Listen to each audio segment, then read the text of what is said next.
कलश ग्रंथ का यह 12वां प्रकरण है। इस प्रकरण की पहली चौपाई है, भी कहूँ मेरी सैयन को जो है मूल अंकुर, सो निज वतनी सुहागनी पिया अंग निज नूर। यह संबोधन या इस प्रकरण का संबोधन विशेष रूप से ब्रह्म सृष्टियों के लिए है, ब्रह्मात्माओं के लिए है। वैसे तो श्री इंद्रावती जी कहती हैं कि कहती हूँ उम्मत को सुनसी सब संसार, पर इसके अगले 2 चरण का भाव संभवतः हम जिस दिन समझेंगे तब मुझे नहीं लगता कि बार बार कहने की पुनरावृत्ति की आवश्यकता पड़ेगी। पर अगले 2 चरण तक अभी मैं नहीं जाऊंगा।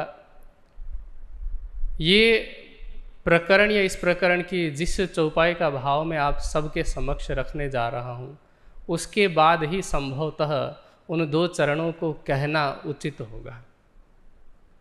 इस प्रकरण की 10वीं चौपाई है कि तुम नाही इन छल के, छल को जोर अमल, साची को झूठी लगी, ऐसो छल को बल। अभी इस कार्यक्रम के प्रारंभ में हमने एक गायन सुना कि मेरे साथ संबंधी चेतियो ए हाँसी काहे ठौर, पीऊ वतन आप भूल के कहा देखत हूँ और। ये हाँसी का स्थान है और हाँसी कैसे होनी है। एक बात तो स्पष्ट है कि कोई व्यक्ति अपने होशो हवास में, अपनी सजगता में, अपनी जागृत अवस्था में अथवा जागरूक होते हुए अपनी हंसी न कराएगा और न कराना चाहेगा। यदि हमारी किसी भी हरकत पर दूसरे लोग हंस रहे हैं या उसी हरकत को देखने के बाद हमें भी हंसी आ रही है, तो इसका तात्पर्य ये होता है कि हम उसे करते हुए पूर्ण रूप से होश में नहीं थे, पूर्ण रूप से जागरूक नहीं थे। या तो अज्ञानतावश ऐसा होता है या मोहवश ऐसा होता है। रामधारी सिंह दिनकर जो कि बहुत ही महान कवि हुए हैं, उनके बहुत से काव्य प्रसिद्ध हैं। उनके काव्यों में से मुझे एक पंक्ति अत्यंत प्रिय है। वो कहते हैं कि जब नाश मनुष्य पर छाता है तब विवेक मर जाता है। इसका अर्थ क्या होता है कि जब मनुष्य का नाश होना होता है तो सबसे पहले विवेक का नाश हो जाता है। इसी बात को चाणक्य के नीति के सूत्र के रूप में आप सब ने अवश्य सुना होगा। हम कहते हैं ना, विनाश काले विपरीत बुद्धि। ये चाणक्य का कथन है।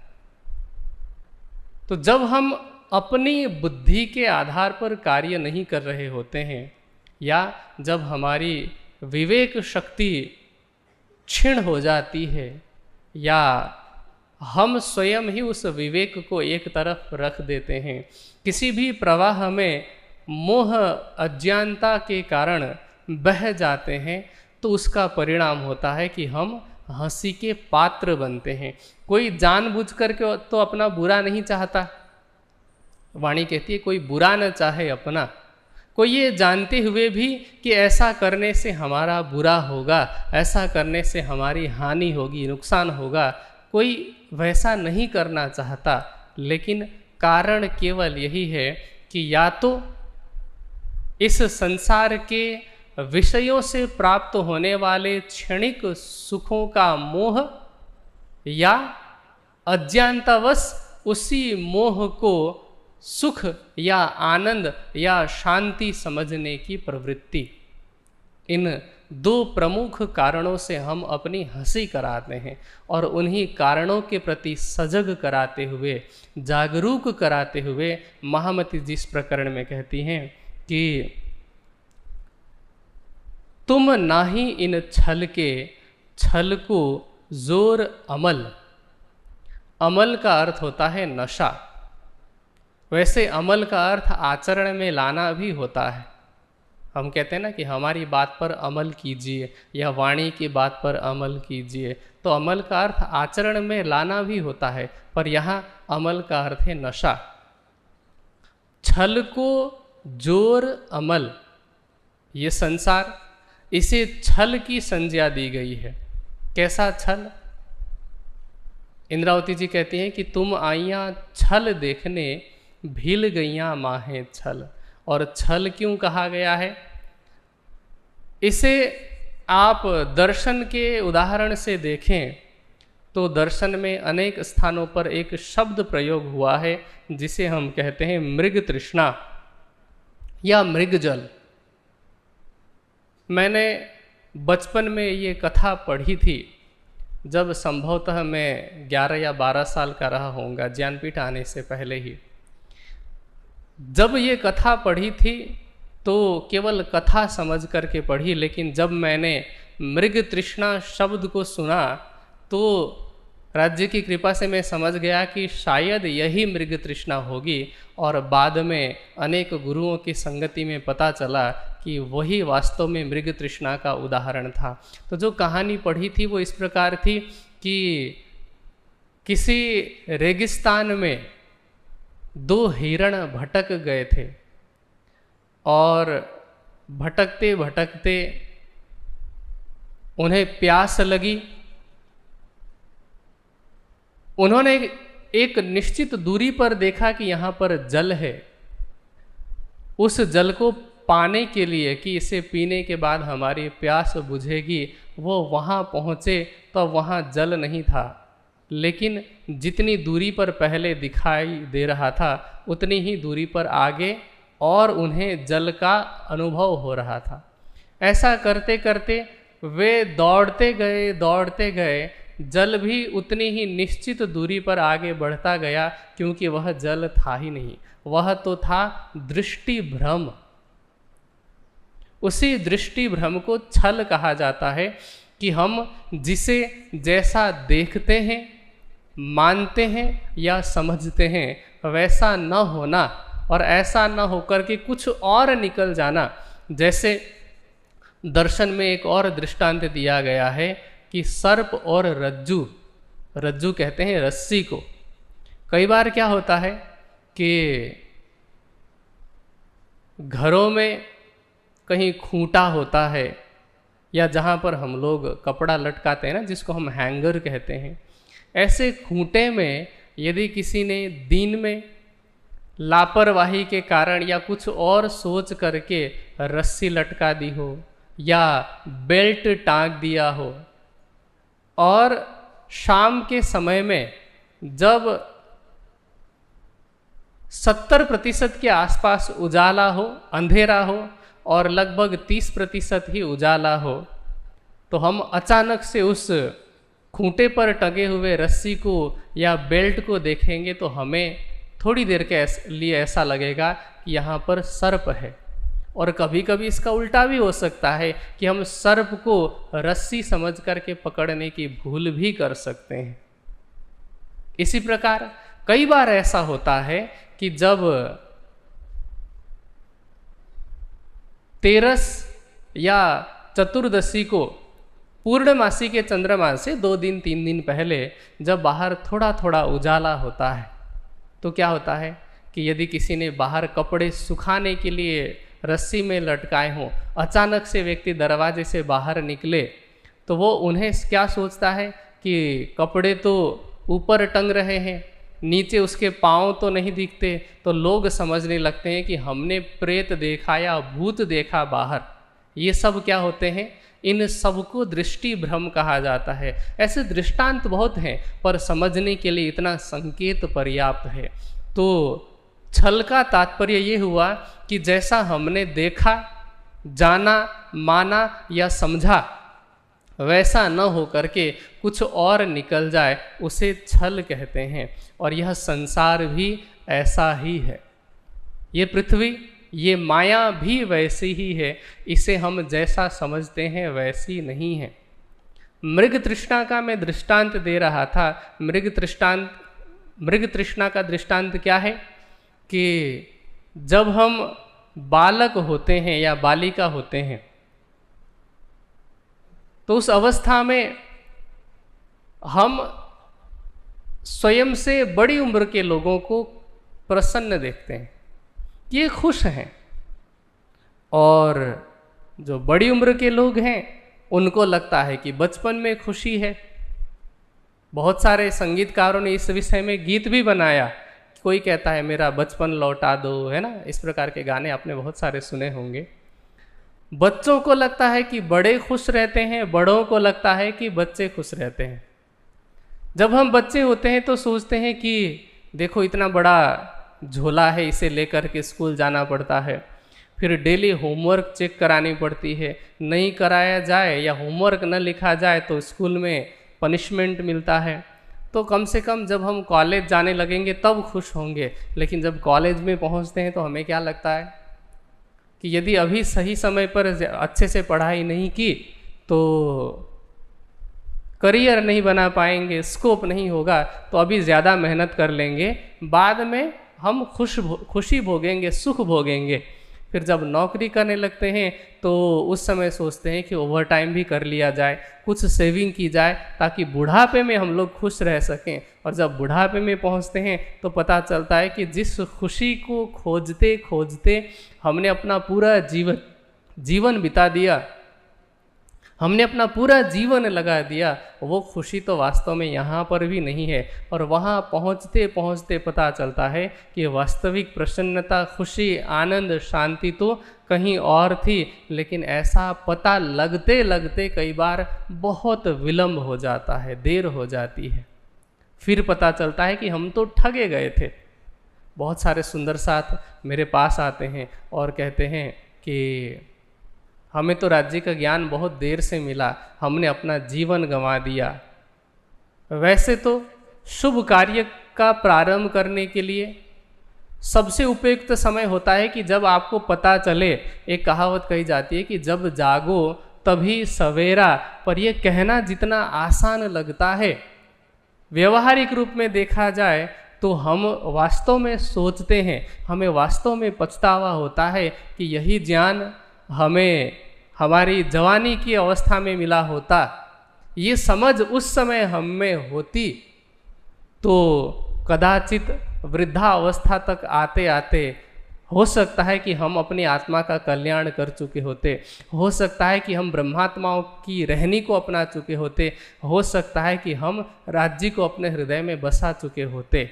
लेकिन ये उन वयोवृद्ध सुंदर साथ को लगता है जिन्होंने अपने जीवन को गंवाया। लेकिन हम में से बहुत से किशोर युवा सुंदर साथ भी तो हैं जिन्हें ब्रह्मवाणी मिली है, वाणी का ज्ञान मिला है, सिद्धांत का पता है, लेकिन उसके बावजूद भी हम उसी प्रकार से सोचते हैं जैसे कि हमारे पास ज्ञान ना हो।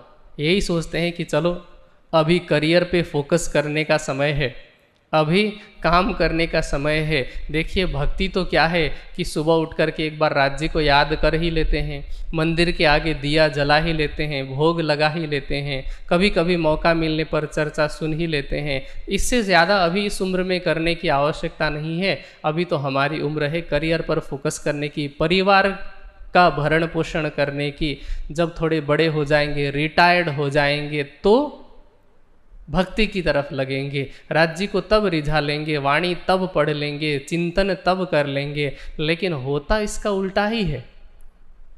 मैं वृद्धों की बात करते करते युवाओं की बात करने लगा। अब युवा अवस्था की बात करते करते पुनः वृद्धावस्था को भी देखें तो जब हम ये सोच रहे हैं कि वृद्धावस्था में जब हम रिटायर्ड होंगे 60 के बाद तब जाकर के भक्ति करेंगे, लेकिन यहाँ पर जितने सुंदर साथ की रिटायरमेंट की उम्र हो चुकी है उनसे पूछें कि सुंदर साथ जी आप कब रिटायर्ड हो रहे हैं। सुनने में शायद थोड़ा कठोर लग सकता है, कई सुंदर साथ इसको व्यक्तिगत रूप से भी ले सकते हैं, लेकिन मैं क्षमा चाहूँगा ऐसे शब्दों का प्रयोग करते हुए। लेकिन कई बार स्वामी जी कई सुंदर साथ को व्यक्तिगत रूप से फ़ोन करके कहते हैं कि देखिए अब तो आपकी उम्र हो चुकी है, 55-60 वर्ष के हो चुके हैं, माया जितनी जोड़नी थी जोड़ चुके हैं, माया का धन जितना जमा करना था वो कर चुके हैं, अब तो अपनी आत्म कल्याण के विषय में सोचिए। अब या तो आप वानप्रस्थ आश्रम धारण कर लीजिए या संन्यास ले लीजिए, या अगर वानप्रस्थ संन्यास दोनों नहीं ले सकते तो कम से कम ज्ञानपीठ आ जाइए और अपने अनुभवों से यहाँ के बच्चों को भी लाभ दीजिए और समाज को भी लाभ दीजिए। बीच बीच में समय निकाल करके अपने घर भी चले जाते रहिएगा। ऐसे सारी छूट दे कर के स्वामी जी ने दर्जनों सुंदर साथ को ऐसी बात बोल रखी है, लेकिन तब भी कहाँ रिटायरमेंट ले पाते हैं।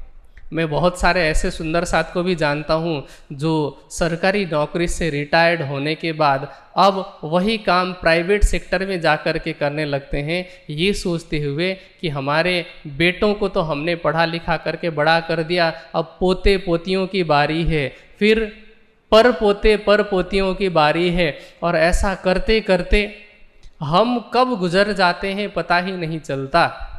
और होता क्या है कि जब ऐसा करते करते पूरी तरह से माया कमाते कमाते, माया का धन जमा करते करते पता चला कि एक दिन अचानक कोई ऐसी बीमारी आ गई। मैं प्रार्थना नहीं कर रहा हूँ, प्रार्थना तो मैं यही करूँगा कि आप हमेशा स्वस्थ रह करके राज्य जी को याद करें, पर ये प्राकृतिक सत्य भी तो है, ये शाश्वत सत्य है। विदुर जी कहते हैं कि जरा रूपम हरति ही धैर्यम आशा। जब वृद्धावस्था आती है तो रूप, धैर्य, आशा, शारीरिक शक्ति सबका क्षय हो जाता है, और जब हम अचानक से बीमार पड़ जाते हैं बिस्तर पर, जब हम मृत्यु की प्रतीक्षा कर रहे होते हैं, क्योंकि उस समय तो एकमात्र उपाय यही बचता है ना। और दुनिया का सत्य ये है, कई सुंदर साथ को मैंने देखा है, मुझे भी कई सुंदर साथ फ़ोन करते हैं, कई बार स्वामी जी को फ़ोन करते हैं और कहते हैं स्वामी जी हमारे पिताजी की हालत, या कोई माता फ़ोन करके कहती हैं कि हमारे पति की हालत ऐसी है कि अब तो राज्य जी से प्रार्थना करनी है कि इन्हें उठा लें, इन्हें अपने चरणों में बुला लें। वो स्वयं तो प्रार्थना करने की अवस्था में भी नहीं होते, हाँ मन ही मन कुछ बोल रहे होंगे, लेकिन मौखिक रूप से कुछ बोलने में भी सक्षम नहीं होते। लेकिन घर के लोग दुआ कर रहे होते हैं कि इनको ऐसा कष्ट दिखाने से अच्छा है कि बुला ही लेते अपने चरणों में। और वो भी उस मृत्यु शैया पर पड़े पड़े इस बात का चिंतन कर रहे होते हैं कि काश आज से 10 वर्ष पहले जब मेरे शरीर में थोड़ी शक्ति थी, जब मैं कुछ कर सकता था, जब मैं कोई सेवा कर सकता था, तब यदि मैंने किया होता तो आज मुझे पछताना नहीं पड़ता। बहुत से ऐसे सुंदर साथ भी हैं जो समय रहते सावधान हो जाते हैं, समय रहते जागरूक हो जाते हैं, और ऐसे सुंदर साथ अपना जीवन भी राज्य की सेवा में लगाते हैं, और अंतिम अवस्था में भले ही शरीर रुग्ण है, भले ही अशक्त है, भले ही चलने फिरने में समर्थ नहीं है, लेकिन अंदर से वो प्रसन्न होते हैं कि हमने जो करना था वो कर लिया, अब राज्य हमें देखेंगे, अब हमें राज्य के पास जाना है। तो जिनकी रहनी ये दूसरी वाली है, अर्थात समय रहते संभलने वाली है, वे तो हंसी नहीं कराएंगे, लेकिन ऐसे सुंदर साथ की संख्या उंगलियों में गिनी जा सकती है। अधिकांश सुंदर साथ कैसे हैं? जो पहली कैटेगरी के हैं, जो ये सोचते हैं कि अभी माया जोड़ा जाए, अभी माया की प्रसन्नता ली जाए, और माया की खुशी वैसी ही है जैसी मृग तृष्णा है, माया की खुशी वैसी ही है जैसे स्वर्णमयी मृग है। आज सुबह भी आदरणीय प्रवीण जी ने ये दृष्टांत दिया था स्वर्ण मृग का। मैंने जो विनाश काले विपरीत बुद्धि ये सुक्ति बोली थी, ये इसी प्रसंग से संबंधित है। आपको लगता होगा कि शायद यह प्रसंग रामायण का है, पर रामायण का ये प्रसंग नहीं है। चाणक्य ने ये बात कही है कि उस दिन से पहले, किस दिन से? मारीच के आने से पहले किसी ने भी न तो स्वर्ण मृग के बारे में सुना था, न किसी ने स्वर्ण मृग को देखा था। इसके बावजूद भी राम ने ये मान लिया कि सोने का मृग होता है और उसको पकड़ने के लिए पीछे पीछे भागे। सीता ने भी ये मान लिया कि स्वर्णमयी मृग है और उसे पाने की इच्छा करने लग गई। इसी को कहा गया है कि विनाश काले विपरीत बुद्धि। आज दिन तक जितने भी ऋषि मुनि साधु संत तपस्वी विचारक प्रवक्ता हुए हैं, इन सब ने हमें यही बात बताई है, अपने जीवन के अनुभव से यही सार बताया है कि जिसे तथाकथित रूप से संसार कहा जाता है। संसार का अर्थ क्या होता है? सम उपसर्ग पूर्वक सार शब्द है। सम का अर्थ होता है अच्छा, सम्यक, पर यह संसार शब्द केवल झूठ है। संसार न होकर के असार है, अर्थात इस पे कोई भी सार नहीं है। वाणी क्या कहती है? प्रकाश की वाणी में इंद्रावती जी कहती हैं कि संसार में नहीं कछु सार ऐसा, इस संसार में कोई सार नहीं है। इसलिए धनी जी के चरणों जा रे जा, धनी के चरणों में जाने की ज़रूरत है, उनके चरणों को पकड़ने की आवश्यकता है। जब हम इस असार संसार में कुछ पाना चाहते हैं तो उसको, इस असार संसार में सुख शांति को पाने की इच्छा करना वैसा ही है जैसे यहाँ फार्मेसी है पीछे, आप वहाँ सरसों का तेल निकालते हैं, तिल का तेल निकालते हैं, स्टॉल पर उपलब्ध भी है, लेकिन कोई सुंदर साथ एक कट्टा रेत लेकर के जाए और वहाँ के टेक्नीशियन को, कारीगर को कहे कि मैं रेत लेकर के आया हूँ, इसमें से 2 लीटर तेल निकाल करके दे दीजिए। 2 लीटर क्या, 2 बूंद भी नहीं मिलने वाला। तो इस संसार में वास्तविक सुख और शांति की कामना करना वैसा ही है जैसे बालू को घानी में डालकर तेल निकालने की इच्छा करना। और यदि कोई व्यक्ति ऐसा करता है तो उसकी हंसी होना तय है। आप सबके सामने यदि कोई व्यक्ति उस घानी पर ये जानते हुए भी बालू डाल करके उस मशीन को घुमा करके और नीचे बर्तन रख दे कि तेल निकलने वाला है, आप सब हंसेंगे, उसकी हंसी उड़ाएंगे, पर वो तो प्रत्यक्ष रूप से दिखाई पड़ रहा है ना, और हमारी सबकी हंसी हो रही है, उसका क्या? हम भी तो यही कर रहे हैं। हम क्या चाह रहे हैं कि इस संसार में शाश्वत सुख मिले, शाश्वत शांति मिले, शाश्वत आनंद मिले, जबकि वह कहाँ पर है? दर्शन कहते हैं तमात्मस्थम अनुपश्यन्ति धीरा तेषाम सुखम शाश्वतम नयतरेषाम। तमात्मस्थम अनुपश्यन्ति धीरा तेषाम शांति शाश्वती नयतरेषाम। शाश्वत शांति और सुख के लिए आवश्यकता है आत्मदृष्टि से उस परमात्मा को देखने की, क्योंकि सुख का मूल वही है, आनंद का मूल यही है। और माया क्या है? माया तो दुख निधान जी। इसलिए हम में से कोई भी सुंदर साथ इस छल को ना पकड़े, इस माया को ना पकड़े। वाणी क्या कहती है कि ए झूठी तुमको लग रही, तुम रहे झूठी लाग, ए झूठी अब उड़ जाएसी, दे जासी झूठा दाग। कि हमने झूठ को पकड़ा है और झूठ ने हमें पकड़ा है। जैसे सुबह मैंने एक दृष्टांत दिया था आपको कि किस प्रकार उस बालक ने खंबे को पकड़ लिया था।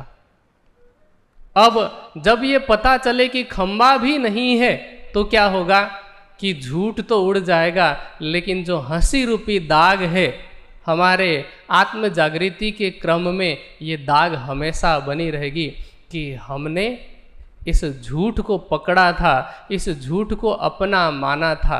हम इस संसार को कैसे अपना मान लेते हैं?